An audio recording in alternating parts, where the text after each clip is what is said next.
Desde la pujante, innovadora y hermosa ciudad de Medellín, en Colombia, iniciamos nuestra celebración de culto a Dios en íntima devoción.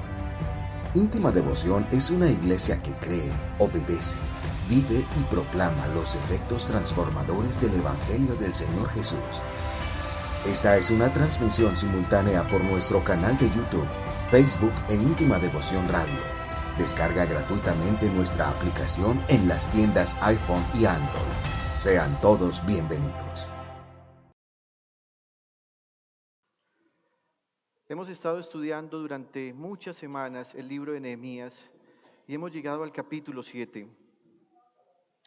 Y al llegar al capítulo 7 nos vamos a dar cuenta que a partir del versículo 7 precisamente va a empezar una larga lista que tiene que ver con la administración de lo que Nehemías ha hecho hasta ahora.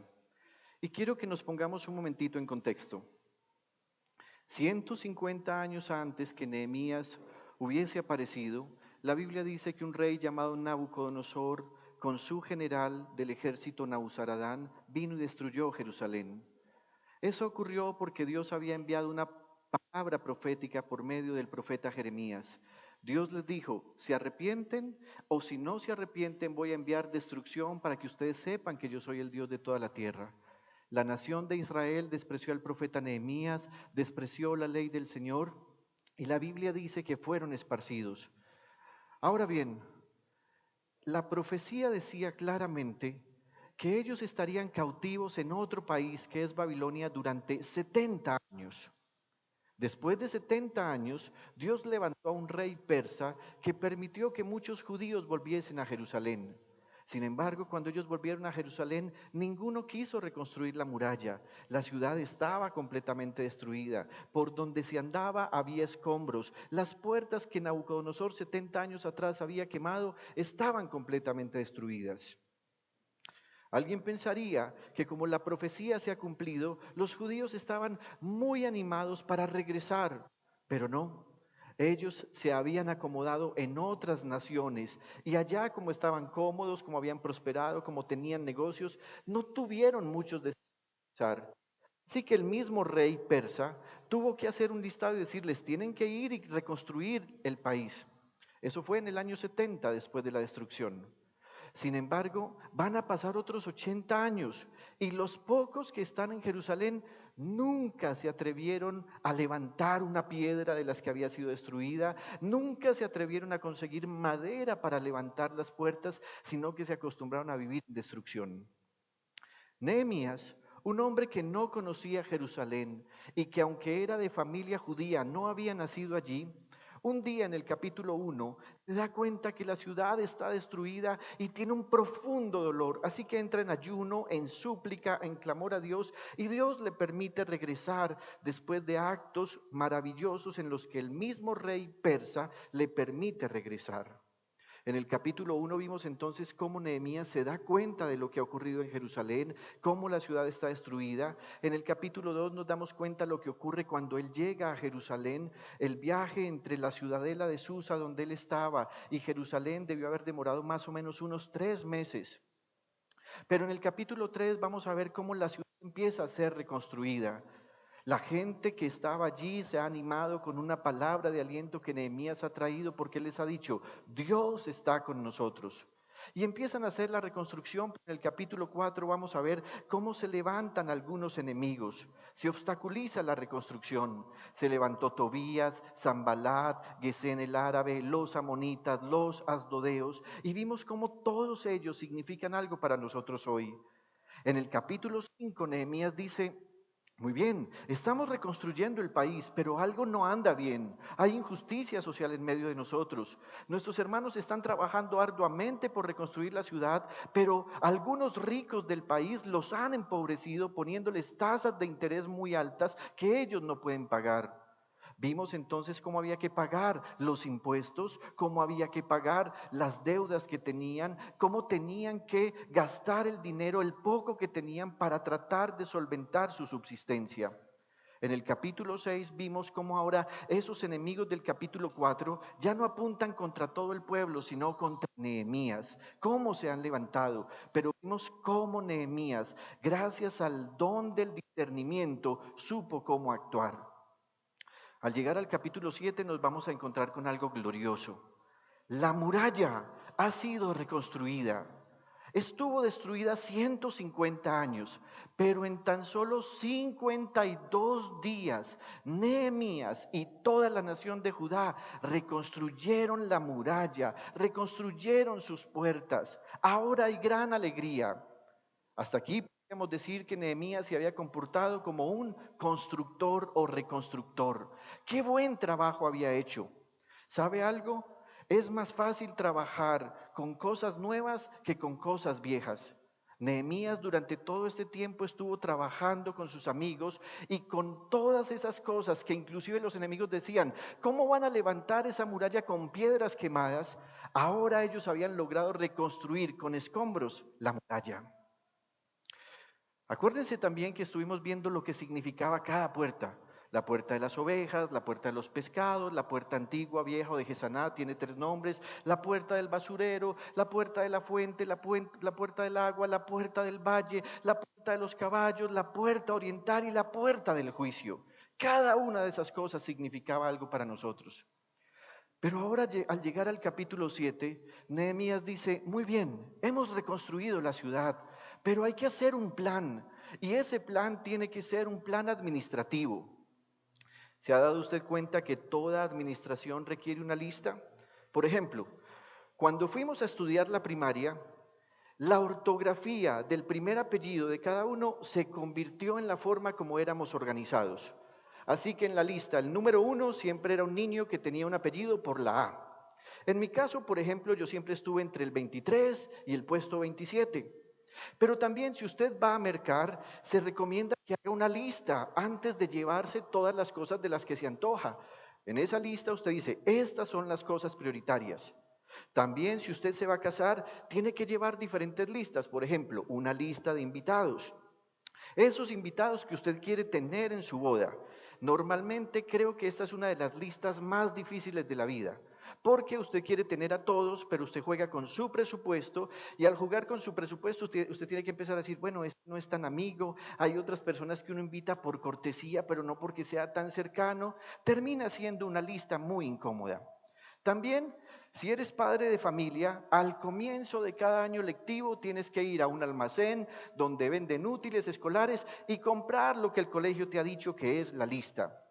Hoy en día, inclusive, si quieres comunicarte de una manera más rápida, más fluida, debes hacer en tu teléfono o en tu aplicación de WhatsApp o cualquiera otra una lista de difusión. Inclusive, si te gusta mucho la música, hoy tienes la oportunidad de hacer una playlist o una lista de reproducción con la que escoges la música que más te gusta. Sin embargo, aunque todo en la vida tiene que ver con listas, seamos sinceros en algo. En la Biblia, cada cierto tiempo, en cada cierto libro, aparecen unas listas inmensas con nombres rarísimos. Nombres que cuando la gente empieza a leer un libro como Primero, Segundo de Crónicas, o inclusive el capítulo 7, 9 y 12 de Nehemías, uno dice, ay, qué maluco leer todos estos nombres. Ahora bien, todos estos nombres aparecen en la Biblia no por capricho de un escritor, sino porque Dios deseó que todos esos nombres aparecieran y que esas listas significaran algo para nosotros. En este capítulo 7 no va a aparecer exactamente una lista de genealogía en la que se dice tal persona, hijo de tal, sino que más bien va a aparecer un listado genealógico de familias que han llegado a Jerusalén. Les decía que normalmente la gente le tiene tedio a estos listados genealógicos. Por ejemplo, ¿qué es más fácil leer? ¿Los Salmos o Primero y Segundo de Crónicas? Cuando la gente ve esos listados dice, no quiero leer esto. Inclusive hay personas cristianas que ya tienen influencia sobre mucha parte de la iglesia del Señor en el mundo, que se han atrevido a descartar y a decir que no son necesarios esos capítulos. Pero quiero que sepa algo, mi hermano. Si Dios permitió que esos grandes listados genealógicos aparecieran, es porque para Él es algo importante. Este listado que va a aparecer en el capítulo 7 es el mismo listado que aparece en Esdras capítulo 2. Al contar el número de personas que se nos indica allí que regresaron de Babilonia, fue un total de 31.189 personas que fueron organizadas por familias. Piensen esto. Algunas veces acomodar a 400 personas o hacer un listado de 400 personas es difícil. ¿Puede usted imaginar 31.189? Sin embargo, la Biblia nos va a decir que cuando ya se hizo el conteo total, 31.189 fueron los que regresaron de Babilonia, pero ahora la ciudad tenía un total de 49.942 personas. Piensen esto, hay casi 50.000 personas en Jerusalén. Y aunque a nosotros nos parece un número muy grande, el versículo 4 nos había dicho que la ciudad tenía una gran extensión, pero las personas eran pocas. 49.000 personas se pueden acomodar tal vez en nuestro estadio, en el estadio de nuestra ciudad. Cuando uno ve esa multitud, uno dice, qué gran gentío, qué gran número de personas. Pero ¿qué pasaría si ponemos a esas 50.000 personas a que vivan solos en nuestra ciudad? Sería una gran extensión de territorio, pero muy pocas personas. La vida tal vez sería más fácil, podríamos transitar más fácil por las vías, casi que podríamos usar un vagón para cada uno de nosotros en el metro, pero Nehemías dice, muy bien, la extensión es grande, las personas son pocas, ¿qué debemos hacer? En Nehemías capítulo 7, ahí donde estamos, versículo 66, dice, el número total de los miembros de la asamblea ascendía a 42.360 personas. Yo les dije que eran 49.000. ¿Por qué? Sin contar a esclavos y esclavas que sumaban 7.337 y tenían 245 cantores y cantoras. El total fue 49.942 personas. Ahora bien, ¿por qué era importante para Nehemías traer este listado a colación? La ciudad ahora tenía una población cercana a 50.000 personas. El trabajo de la reconstrucción de las murallas y la colocación de las puertas ha terminado. Y como les dije hace unos minutos, Nehemías ha dejado de ser el reconstructor y ahora se va a convertir en un administrador o gerente de lo que la ciudad necesita. ¿Sabe algo, mi querido hermano? No es lo mismo una boda que un matrimonio. Ahora que estábamos hablando de matrimonios acá, no es lo mismo. La boda es un momento mágico. El vestido, los invitados, la cena, la marcha nupcial. Sin embargo, eso no significa que el matrimonio vaya a estar bien. Después de la boda vienen esos aparejamientos, si se puede decir, para que el matrimonio funcione. ¿Qué ha dicho Nehemías? Muy bien, la reconstrucción la logramos en 52 días, pero no podemos dejar esto así. Tenemos que administrar lo que tenemos. Piense además en esto otro. No es lo mismo graduarse de una profesión que emprender un negocio. Cuando usted va y se gradúa de una profesión, toda la familia está feliz, te ponen la toga, tiras el birrete, te entregan el diploma, pero una cosa muy distinta ocurrirá al siguiente día cuando, si no tienes empleo, debes empezar a pensar qué vas a hacer con tu profesión. Lo mismo le está pasando a Nehemías.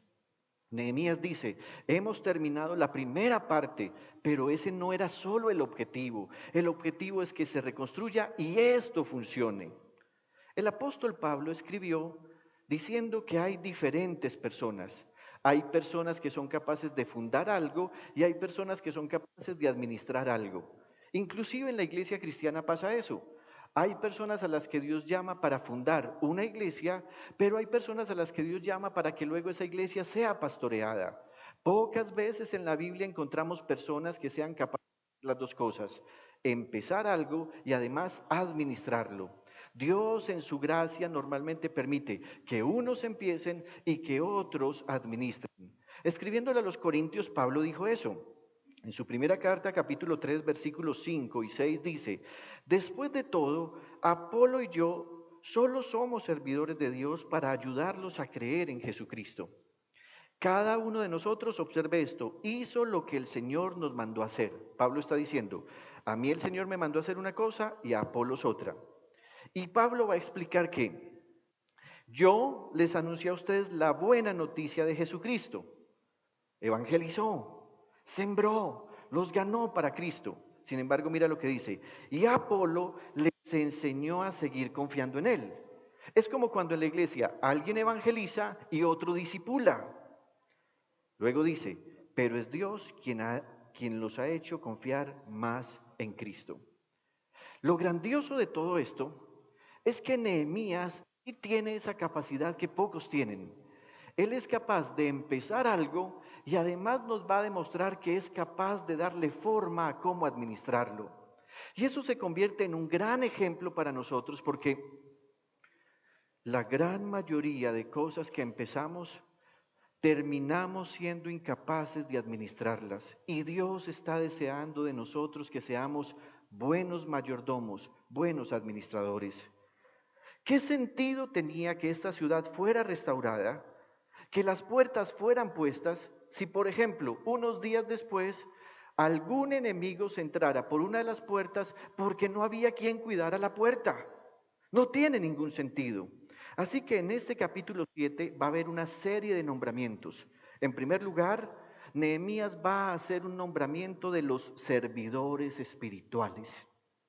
Capítulo 7, versículo 1. Dice, una vez que se terminó la reconstrucción de la muralla y se colocaron sus puertas, se nombraron porteros, cantores y levitas.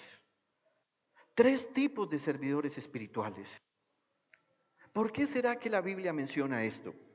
Y yo creo que para entenderlo vamos a tener que tomar como ejemplo lo que normalmente ocurre en nuestras iglesias.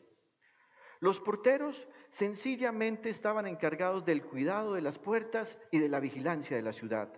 Esa era su tarea, cuidar las puertas. Miren lo delicioso que es cuando usted llega a la comunidad de la iglesia y alguien lo recibe allá. Normalmente usted se encuentra al hermano Ramiro, que tiene una gran sonrisa y un tinto en la mano. Esa es la característica. Hasta hace algunas semanas tenía el tinto en la mano y una botellita con alcohol para que todos nos pudiésemos hacer el protocolo de bioseguridad. Pero ¿qué pasaría si usted llega a la iglesia y nadie le recibe? Si usted viene por primera vez, usted se va a sentir incómodo. ¿Dónde me sentaré?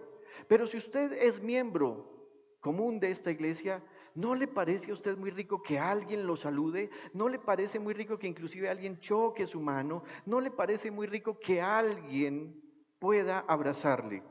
Pero el trabajo de esos porteros no es solamente hacer la recepción. Normalmente están pendientes que nada ocurra entre la puerta y el lugar de adoración. ¿Qué dijo Nehemías? Necesitamos personas que cuiden la ciudad, que vigilen la ciudad, que se pongan en las puertas, porque en algún momento del día tendremos que cerrar la ciudad. ¿Se imagina usted repartirle llaves a 50,000 personas? Era imposible. Así que él dijo, lo más fácil es, vamos a poner porteros. Pero también dijo, vamos a nombrar cantores. ¡Hey! Estamos en un proceso de reconstrucción. ¿Para qué necesitamos cantores en medio de nosotros? Nehemías sabía que eran necesarios porque por medio de las alabanzas Dios se agradará en venir y así habitará entre ellos. Nehemías no estaba reconstruyendo esta ciudad para su propio gusto. Él estaba deseando que Dios descendiera. Y él dijo, muy bien, hay muchos salmos que indican que Dios habita en medio de las alabanzas de su pueblo. Así que llevamos 2 tipos de servidores, los que están allá en la puerta recibiéndonos, los que están aquí cantando y que con buen ánimo, con sonrisa y con entonación nos están inspirando para que cantemos al Señor. También Nehemías va a mencionar un tercer grupo, los levitas. ¿Y por qué serían importantes los levitas? Eran muy importantes porque ellos eran quienes debían leer la palabra de Dios, interpretarla correctamente y explicársela al grueso de la población. Recordemos esto, los habitantes del país llevaban 150 años sin hacer culto. Eso significa que si tomamos cada generación por 40 años, llevaban casi 4 generaciones sin rendir culto a Dios en el país. Si tomamos una generación por 70 años, llevaban 2 generaciones sin rendir culto al Señor. Así que lo que ellos sabían del Señor era muy poco. Solamente tenían una identidad etnológica o una identidad como país, como ciudadanos, pero no tenían una identidad con Dios. Nehemías dijo, la única forma de resolver esto es enseñándoles lo que dice la ley de Dios. En el versículo 7 del capítulo 8 se nos va a explicar por qué hacían los levitas. Dice, los levitas Jesúa, Baní, Serebías, Jamín, Acub, Sabetai, Odías, Maseías, Kelitá, Azarías, Josabed, Hanán y Pelaías le explicaban la ley al pueblo que no se movía de su sitio. Los levitas leían con claridad el libro de la ley de Dios y lo interpretaban de modo que se comprendiera su lectura. Al oír las palabras de la ley, la gente comenzó a llorar. ¿Y por qué estaban llorando? Porque la palabra de Dios los conmovió y ellos van a reconocer que sus antepasados y ellos mismos han pecado contra Dios. Por eso el gobernador Nehemías, el sacerdote y maestro Esdras y los levitas que enseñaban al pueblo les dijeron, no lloren ni se pongan tristes, porque este día ha sido consagrado al Señor su Dios. Así que hemos visto, Ramiro con su equipo de gente son los porteros, Claudia con su equipo de gente son los cantores y los pastores somos los que servimos la palabra. Observe la importancia de hacer las 3 cosas en equilibrio. ¿Qué pasaría si tenemos un excelente equipo, bien carismático, bien amable, pero llegamos y la alabanza es un desorden? O si hay un equipo carismático, gente muy afinada, pero a la hora de la predicación el pastor les dice, hermanos, entonces ¿qué? Vamos a hacer un jueguito, jugamos a contar chistes, contemos chistes hoy, regocijémonos porque la Biblia dice, entonces nuestra boca se llenará de risa y nuestra lengua de alabanza. ¿Quiénes se quieren reír hoy? ¿Qué hace el pastor? Enseña la palabra. Pero ¿cómo tiene que enseñar la palabra? ¿Sabe, hermanos? Hay enseñanzas que se dan, entiende. Hay predicadores que algunas veces hablan y nadie entiende.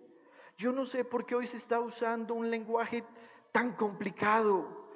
Hemos traído una nueva jerga a la iglesia. Tu asignación, tu maestro apostólico, tu profeta. ¿Dónde está el amor de explicar la palabra?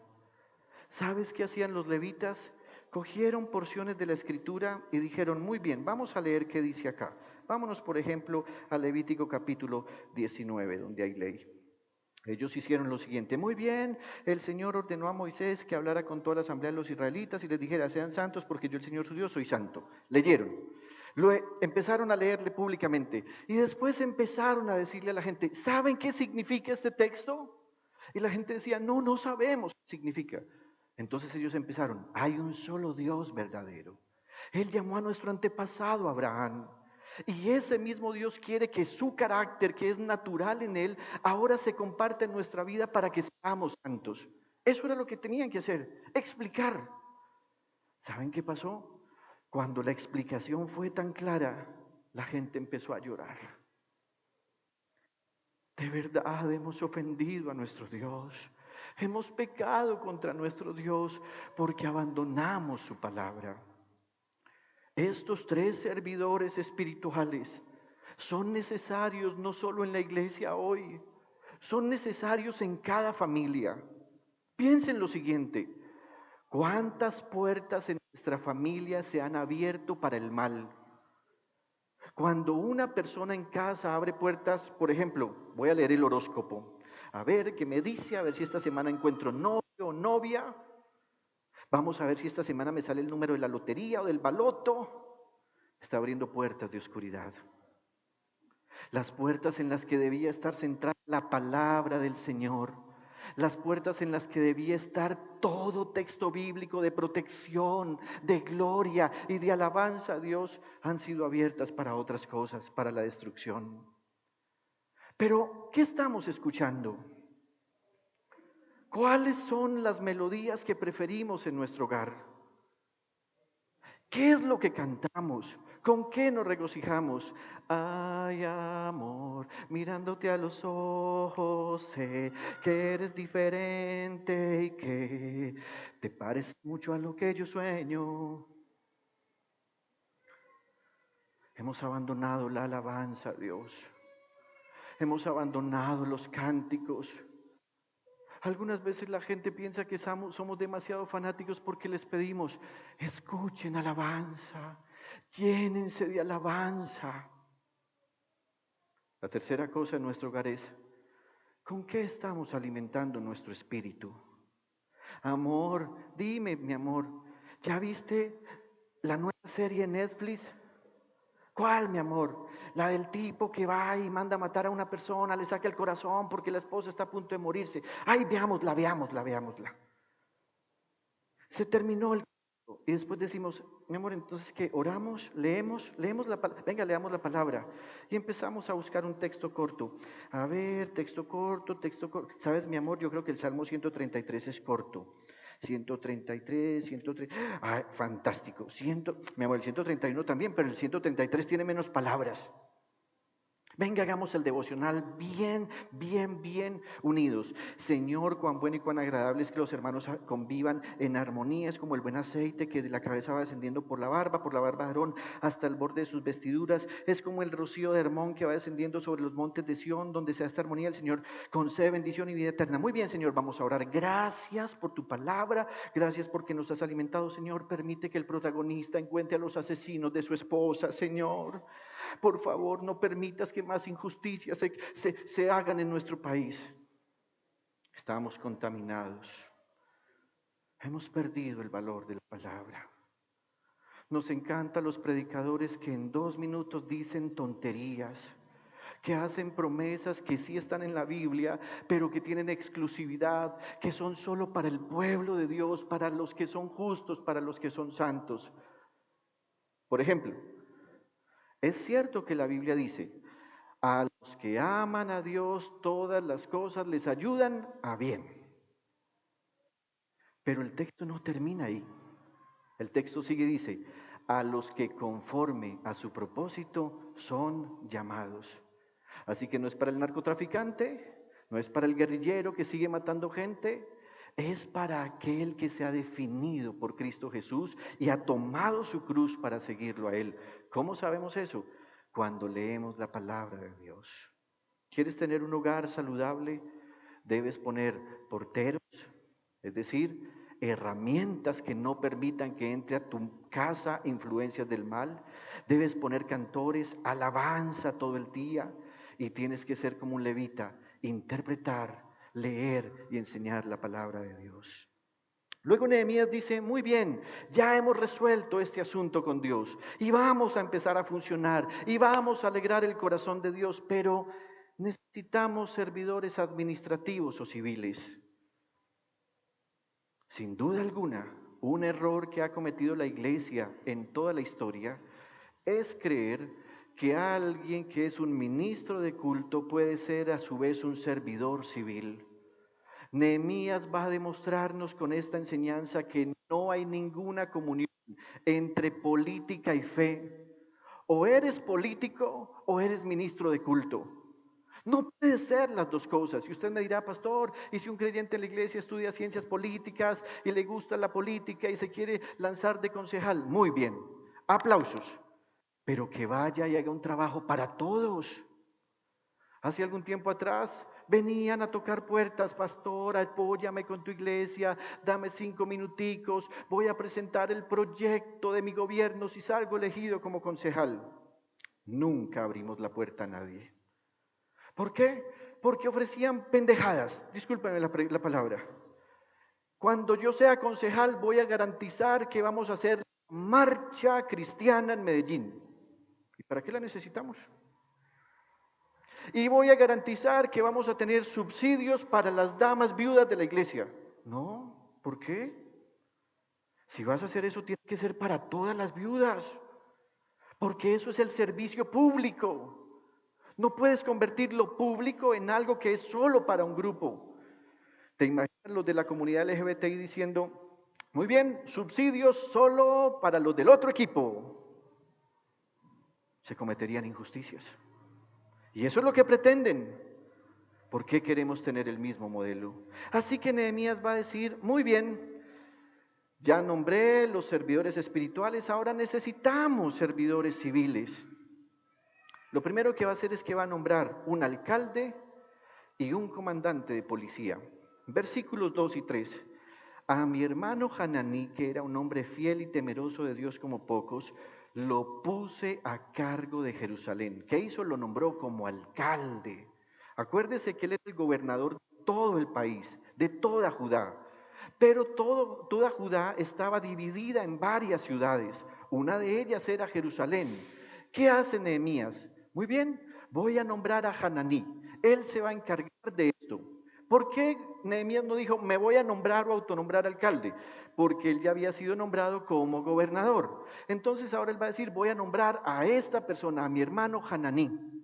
También dice, junto con Hananías, comandante de la ciudadela. ¿Qué significa eso de comandante? Había un cuerpo policial, un cuerpo que se encargaba de resolver asuntos civiles, conflictos entre personas, algo así como un inspector de policía o un cuerpo de policía que estaban yendo, capturaban el ladrón, metían preso, lo llevaban a juicio.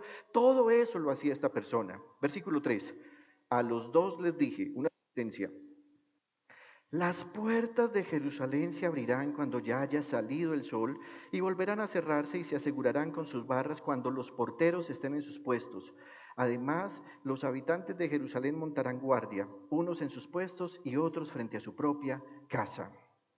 Ahora bien, Nehemías ha nombrado a Hananí no por su parentesco, aunque él dice, a mi hermano Hananí lo nombré como alcalde o como encargado de la ciudad de Jerusalén. Él no lo hizo por su parentesco, tampoco lo hizo por su amistad o cercanía.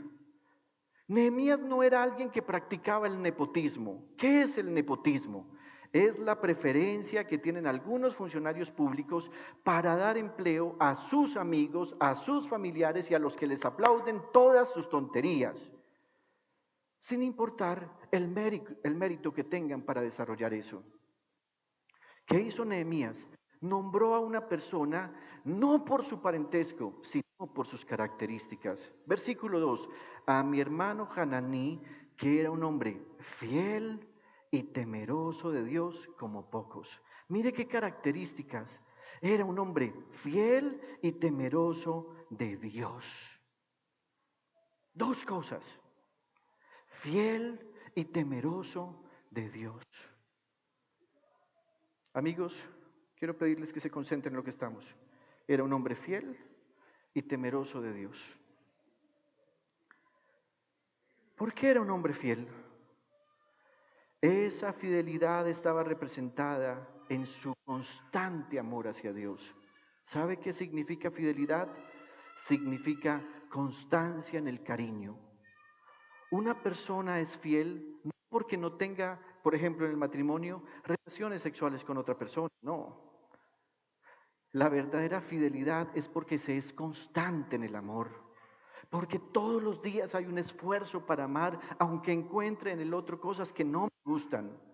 Sin embargo, aquí se está hablando de Hananí como un hombre fiel, porque la fidelidad, que es constancia en el cariño, significaba que este hombre amaba a Dios, amaba su palabra, sin importar la situación personal que él pudiera estar viviendo.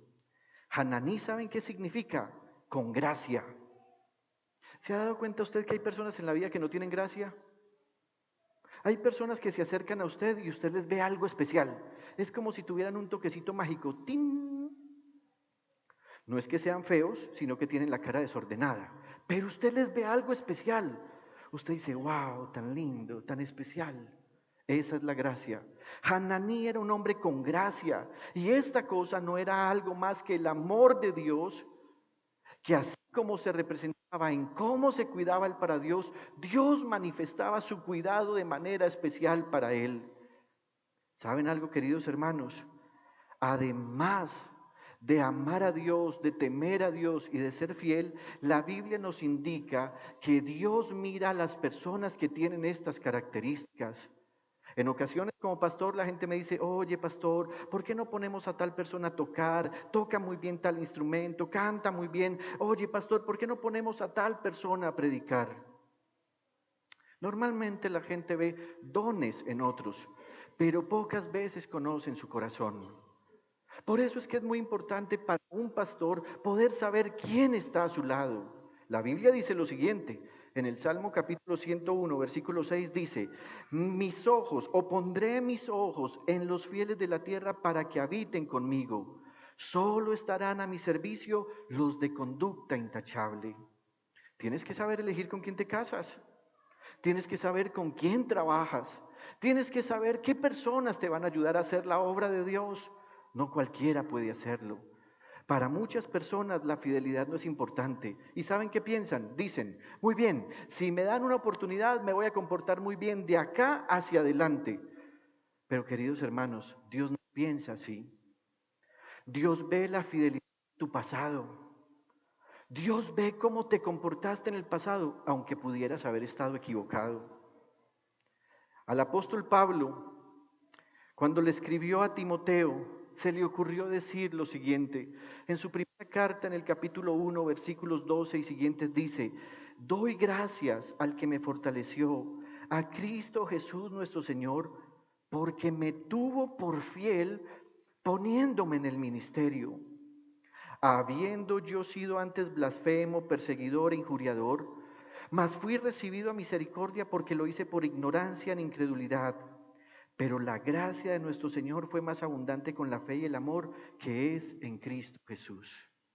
¿Qué está diciendo Pablo? Recordemos quién era Pablo. Él era un judío que había nacido fuera de Jerusalén. Había venido a Jerusalén para estudiar con un hombre llamado Gamaliel.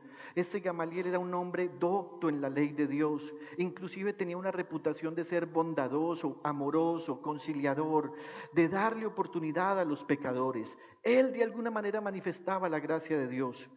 Pero resulta que cuando Pablo está empezando a ascender en el judaísmo, aparece una secta, una secta de personas que dicen que un hombre que había muerto a los 3 días resucitó vivo y que ahora se está apareciendo a un montón de personas y a quienes esos judíos empiezan a llamar que es el verdadero rey, que es el verdadero Mesías. Cuando Pablo, que antes se llamaba Saulo, escuchó esto, se sintió completamente adolorido. Y dijo, ¿cómo es posible que ahora estén adorando a un ser humano como si fuera Dios?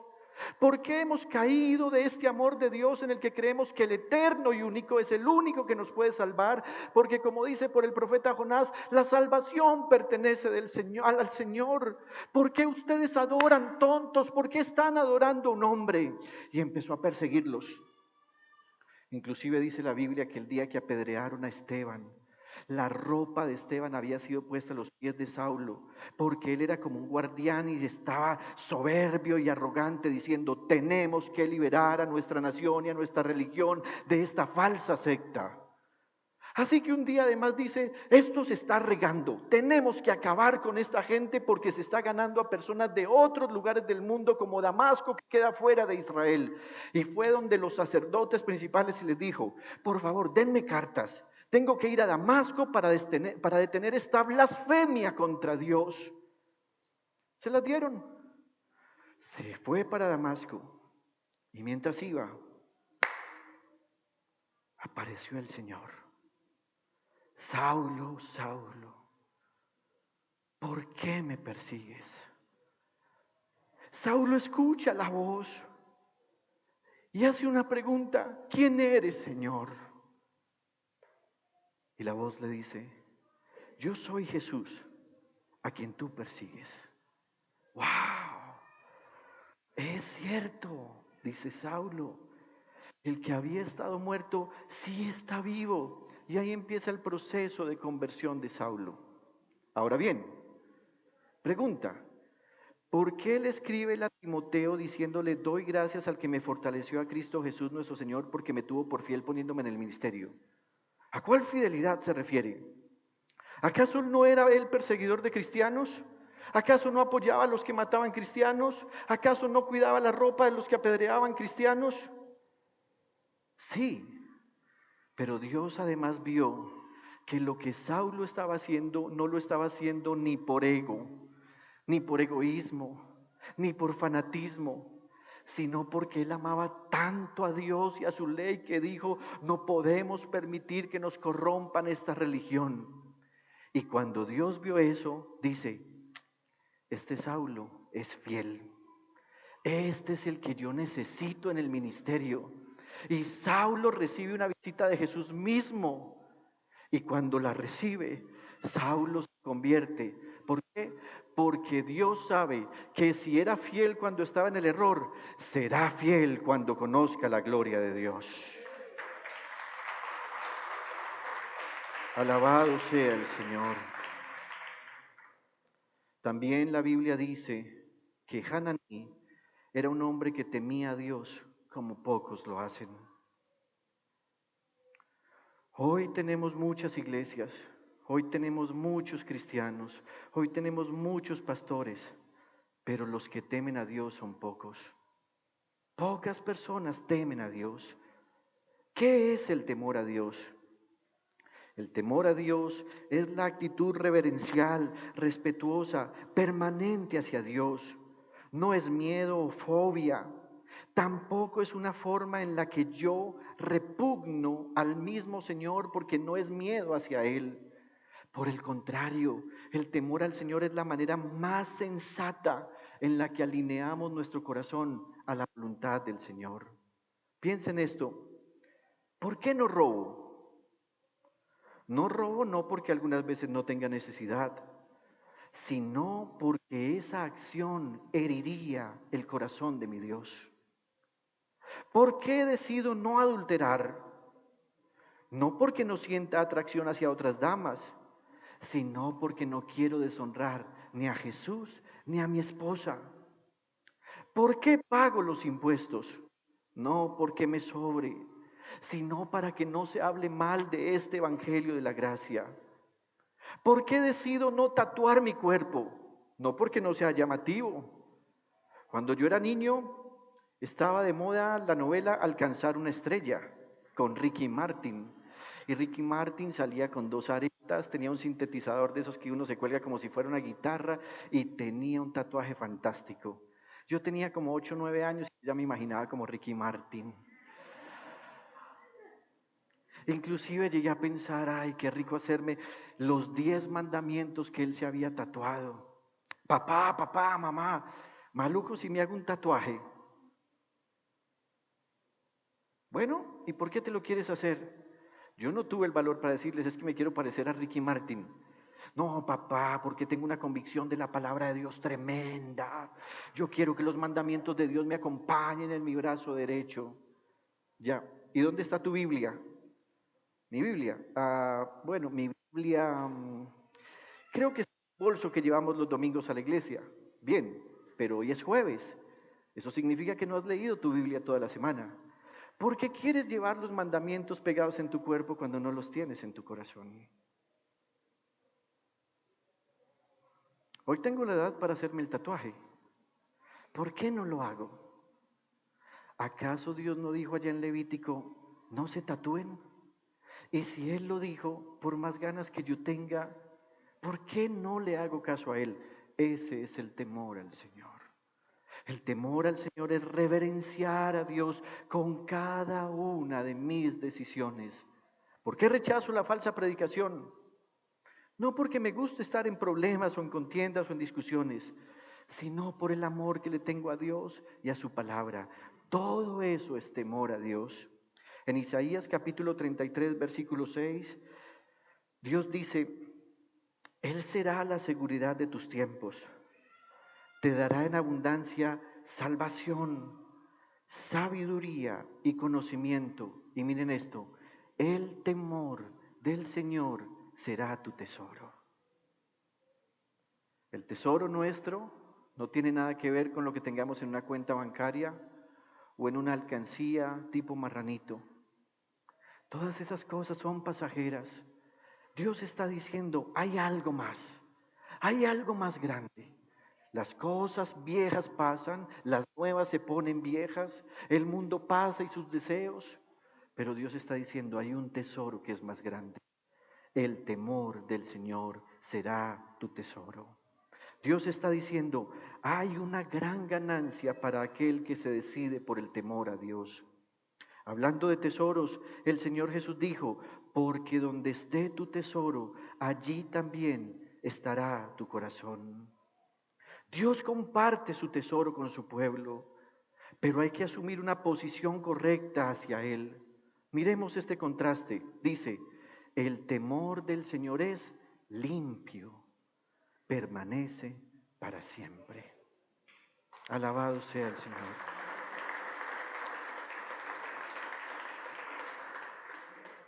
Ya vimos, 1, servidores espirituales, 2, los servidores civiles. Pero en tercer lugar viene un listado detallado de los que regresaron. Eran esos mismos levitas, esos mismos cantores, esos mismos servidores y descendientes del templo y de Salomón. Si usted va un momentico conmigo a Nehemías capítulo 7, se va a dar cuenta que desde el versículo 6 hasta el versículo 60 hay un listado inmenso. ¿Cómo estamos de tiempo? Creo que tengo tiempo para leerlo. Mire esta lista tan gigantesca. La siguiente es la lista de la provincia, de la gente de la provincia, es decir, de aquellos que Nabucodonosor, rey de Babilonia, se había llevado cautivos y a quienes se les permitió regresar a Jerusalén y a Judá. Cada uno volvió a su propia ciudad bajo el mando de Zorobabel, Jesúa, Nehemías, Azarías, Rahamías, Nahamaní, Mardoqueo, Bilsán, Misperet, Bigbai, Neún y Baná. Esta es la lista de los israelitas que regresaron. Atención. De Parós, 2172, de Fatías, 372, de Arak, 652, de Pahab Moab, es decir, los de Jesús y de Joab, 2818, de Elad, 1254, de Satú, 845, de Satai, 760, de Binui, 648, de Bebai, 628, de Asgad, 2322, de Adonicán, 667, de Bigbai, 2067, de Adán, 655, de Ater, es decir, los de Ezequías, 98, de Jasún, 328, de Besai, 324, de Jarib, 112, de Gabaón, 95, de Belení, de Netofa, 188, de Anatot, 128, de Bedat Masbet, 42, de Kiriat Yarim, Jarifa y Berot, 743, de Ramay de Geba, 721, de Micmas 122, de Betel y de Jai 123, de otro Nebo 52, del otro Lan 1254, de Harim 340, de Jericó 345, de Lot Hadidiono 721, de Senat 3930. De los sacerdotes descendientes de Jedaías, de la familia de Jesúa, 973, de Imer 1052, de Pasur 1247, de Harim 1017. De los levitas descendientes de Jesúa y de Cadmiel, que pertenecían a la familia de Jodavía, 74. Los cantores descendientes de Asaf, 148. De los porteros descendientes de Salún, Ater, Talmón, Acub, Hatitá y Sobai, 138. Los servidores del templo eran descendientes de Sifá, Jasufá, Tabaot, Queros, Sigahá, Padón, Lebaná, Gabá, Salmai, Hanán, Gidel, Gahar, Reaía, Resín, Necoda, Gazán, Usa, Paseac, Besai, Meunín, Nefisesín, Babuk, Jacufá, Harjur, Baslud, Mejidá, Harsa, Barcos, Císara, Tema, Nesiá y Hatifá. Los descendientes de los servidores de Salomón eran de las familias de Sotai, Soferet, Peruda, Jalad, Arcón, Gidel, Cefatías, Hatil, Pokeret, Hasebayín y Amón. Los servidores del templo y los descendientes de los servidores de Salomón, 392. Hemos leído 31,000 servidores. Tercer punto, llegaron ellos. ¿Listo? No tengo mucho que decir porque tendría que empezar a decir nombre por nombre qué significa. Pero, a pesar de toda esta alegría de la organización que Nehemías está haciendo, vamos a llegar a un momento triste. Cuarto, los que no estaban inscritos. Los que no estaban en la lista. Al llegar a este punto vamos a tener un salto sorpresivo. Hasta el momento cada persona mencionada tenía características que le permitían sentirse seguro de ser parte de la asamblea y de pertenecer a uno de los grupos de servidores, ya fueran cantores, porteros o levitas. Sin embargo, ahora hay una triste noticia, versículo 61. Los siguientes regresaron de Telmelach, Telharsá, Kerub, Adón e Imer, pero no pudieron demostrar descendencia israelita. Ascendencia. Es que ustedes sí prestan atención. De los descendientes de Delaías, Tobías y Necoda, 642. Mire, 642 personas que no pudieron demostrar de dónde procedían. Y sigue diciendo, de entre los sacerdotes tampoco pudieron demostrar su ascendencia israelita los siguientes. Los descendientes de Jabaías, Cos y Barzilai. Este último se casó con una de las hijas de un galadita llamado Barzilai, el cual tomó su nombre. Estos buscaron sus registros genealógicos, pero como no los encontraron, fueron excluidos del sacerdocio. A ellos, el gobernador les prohibió comer de los alimentos sagrados hasta que un sacerdote decidiera su suerte por medio del Urín y del Tumín. No sabemos la razón por la que no se encontraron los registros de todas estas personas. Las genealogías tenían mucho valor para los judíos, ya que para ellos era vital demostrar o probar que eran descendientes de Abraham. Y si eran descendientes de Abraham, entonces eran parte del pueblo de Dios. Al perderse una genealogía, cualquier persona corría el grave riesgo de no poder comprobar su origen judío. Esto significa mucho para nosotros hoy. Históricamente no quedó escrito si estas personas pudieron demostrar su genealogía cuando fueron a consultar al Urín y al Tumín. Permítame hago un paréntesis. ¿Qué es el Urín y el Tumín? Eran dos piedritas que Dios había ordenado que se hicieran. Tenían diferentes colores. Esas dos piedritas normalmente las usaba el sumo sacerdote, el sacerdote principal de la religión judía o del pueblo de Israel. ¿Cómo funcionaba? Si alguien no sabía qué decisión tomar, entonces iba y consultaba donde ese sumo sacerdote. Ese sumo sacerdote tomaba esas dos piedritas y se dice que después de hacer una oración donde consultaba a Dios, abría sus ojos y él veía que una de las dos piedritas brillaban. No era un LED, no tenía un foquito, no tenía una pilita, y el sumo sacerdote normalmente no podía decidir lo que quisiera a su amaño. Ese Urín y Tumín fue usado durante mucho tiempo en Israel, porque recuerden que para ese momento Dios no había enviado su espíritu sobre su pueblo. Algunas personas eran llenas del Espíritu Santo, pero la gente no tenía discernimiento. No era exactamente una forma de suerte. Ellos siempre iban, oraban a Dios y consultaban. Hoy en día para la Iglesia del Señor no aplica esto. ¿Por qué no aplica? Porque estaríamos incurriendo en el terrible pecado de la adivinación y del ocultismo. Dios, para evitar que su pueblo se contaminara con tal cosa, entonces decide que el Urín y el Tumín desaparezcan completamente. Y la última vez que se menciona en la Biblia una elección por medio de suertes fue cuando al apóstol Pedro, después que Jesús resucitó, se le ocurrió decir: tenemos que nombrar a alguien que venga y nos ayude en este ministerio. Recuerden que para ese momento el Espíritu Santo no había descendido. Así que dice la Biblia que echaron suertes entre dos personas. Lo que hicieron fue orar y echar suertes en algo que seguramente fue muy parecido al Urín y el Tumín. Es la última vez que se menciona en la Biblia. Sin embargo, en el segundo capítulo de Hechos de los Apóstoles se nos narra que descendió el Espíritu Santo. ¿Saben qué pasó? Nunca nadie más volvió a consultar el Urín y el Tumín por una razón. Ahora el Espíritu Santo había descendido sobre su iglesia y el Espíritu Santo se convierte en el director, guía, y se cumple lo que Dios había dicho por medio del Salmo. Yo te instruiré, yo te enseñaré, yo te guiaré, yo te diré qué camino debes tomar.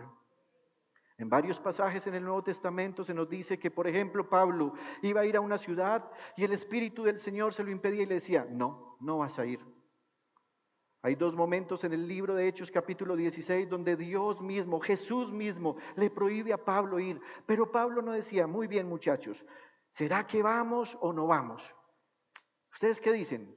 3 decían que sí, 3 decían que no, y Pablo decía como que no sé qué hacer. Hagamos una cosa, traigamos unos daditos y vamos a jugar a la suerte. Señor, ¿vamos o no vamos? Si sale 12, vamos. ¡Tac! ¡Ay, 9! No, venga, vamos a intentar.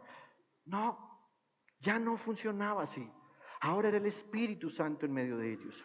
Ahora bien, a lo que quiero llegar es, ni en Nehemías, ni en ningún libro se nos dice si estas personas a las que el gobernador les dijo deben consultar el Urín en realidad lo hicieron y si comprobaron su genealogía o no. ¿Por qué es importante esto para nosotros, hermanos? Ser elegido por Dios es una verdad teológica y bíblica que le otorga a Dios saber a quienes Él ha elegido, a quienes ha llamado a la salvación. Muchas personas hoy están conformes viviendo en costumbres espirituales, religiosas y cristianas. Pero ¿sabe algo, hermanos? El día que Jesucristo llegue se van a llevar una sorpresa muy grande, porque Dios mismo dirá de ellos: jamás los conocí. El apóstol Pablo escribió en Gálatas capítulo 4, versículo 9, que no se trata que nosotros conozcamos a Dios, se trata más bien que Dios nos conozca a nosotros. Dice, pero ahora que conocen a Dios, y ahora corrige, o más bien, que Dios los conoce a ustedes, ¿cómo es que quieren regresar a esos principios ineficaces y sin valor? ¿Quieren volver a ser esclavos de ellos?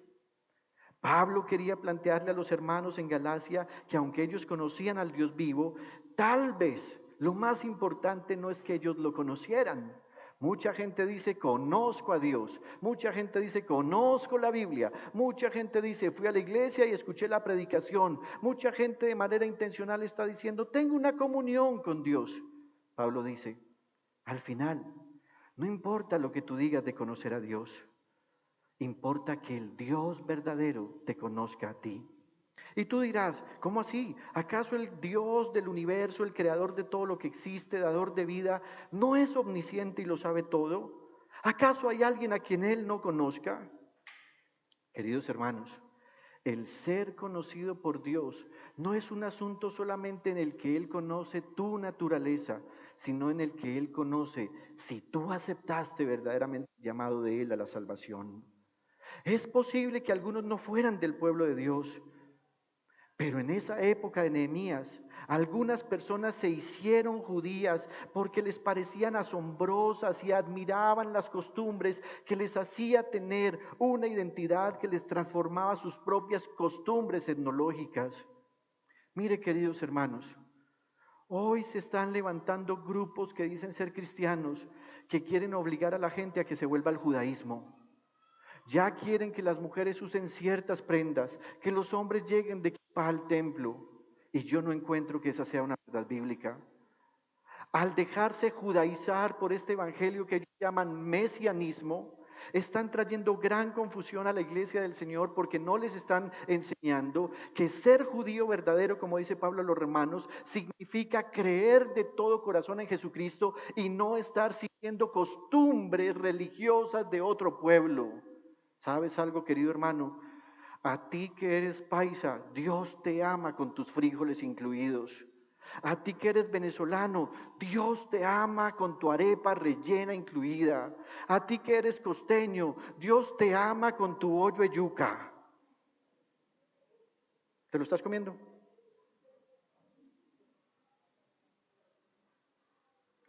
Tú no tienes que empezar a hablar con palabras raras. ¿Sabe qué pasó con muchos de estos que no estaban inscritos? Resulta que parece ser que como tenían tanta admiración por el pueblo judío, empezaron a comportarse como judíos. Y dijeron, muy bien, no, nosotros tenemos por allá una raicita de sangre, así que empezaron a seguir la ley de Dios. Pero cuando fueron a Jerusalén, no tenían registro genealógico porque no pertenecían al pueblo de Dios. Lo mismo ocurrirá con la iglesia. Muchos hacen parte de nuestras comunidades porque tienen costumbres familiares o porque simpatizan con el Evangelio o porque ven en el Evangelio una manera de alimentar su positivismo y codicia disfrazada de fe. Algunos están en el Evangelio porque se casaron con un cristiano, pero ellos mismos nunca han nacido de nuevo. Inclusive, algunos al aprender uno que otro truco espiritual, actúan como si fueran ministros de Dios, oran en el nombre de Jesús, invocan al Espíritu Santo, pero no hacen parte del pueblo de Dios. El Señor Jesús mismo dijo que el día que la gente se presente ante Él, habrá un grupo de personas que se llevarán una desagradable sorpresa. En Mateo capítulo 7, versículos 21 y siguientes dice, no todo el que me dice Señor, Señor, entrará en el reino de los cielos, sino solo el que hace la voluntad de mi Padre que está en el cielo. Muchos, escúcheme, muchos me dirán en aquel día: Señor, Señor, ¿no profetizamos en tu nombre y en tu nombre expulsamos demonios e hicimos muchos milagros? Y mire lo que responde Jesús el Señor. Entonces les diré claramente: jamás los conocí. Aléjense de mí, hacedores de maldad. ¿Por qué ocurrirá esto? Porque aunque dicen hacer cosas en el nombre de Jesús el Señor, no guardan su palabra. Y el que no guarda la palabra de Jesús no tiene temor de Dios y no es fiel. Este texto normalmente lo leemos aparte para decir: muchos se llevarán una sorpresa. Pero si usted observa los versículos siguientes, a partir del versículo 24, el Señor va a decir por qué Él le dirá a esas personas: nunca los conocí. Versículo 24. Por tanto, todo el que me oye estas palabras y las pone en práctica es como un hombre prudente que construyó su casa sobre la roca. Cayeron las lluvias, crecieron los ríos y soplaron los vientos y azotaron aquella casa. Con todo, la casa no se derrumbó porque estaba cimentada sobre la roca. Pero, atención, todo el que me oye, observe que sí las oye, estas palabras, y no las pone en práctica, es como un hombre insensato que construyó su casa sobre la arena. Cayeron las lluvias, crecieron los ríos y soplaron los vientos y azotaron aquella casa, y ésta se derrumbó. Y grande fue su ruina. Muchos profetizan en el nombre de Jesús, muchos expulsan en su nombre demonios, muchos hacen milagros, pero muy pocos escuchan su palabra y la atesoran en su corazón.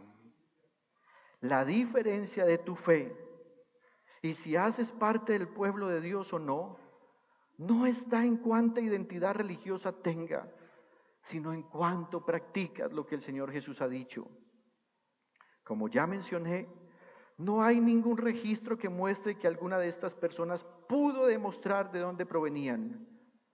Pero algún día, para la iglesia del Señor, será mucho más severa esta sentencia.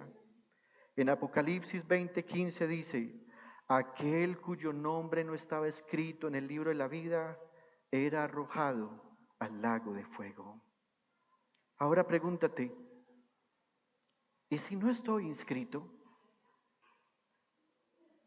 ¿A cuál parte de todas estas personas que Nehemías mencionó pertenezco?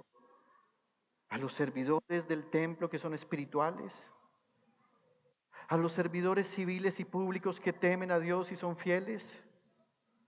¿A todo ese listado de las 45,000 personas o 49,000 personas que regresaron?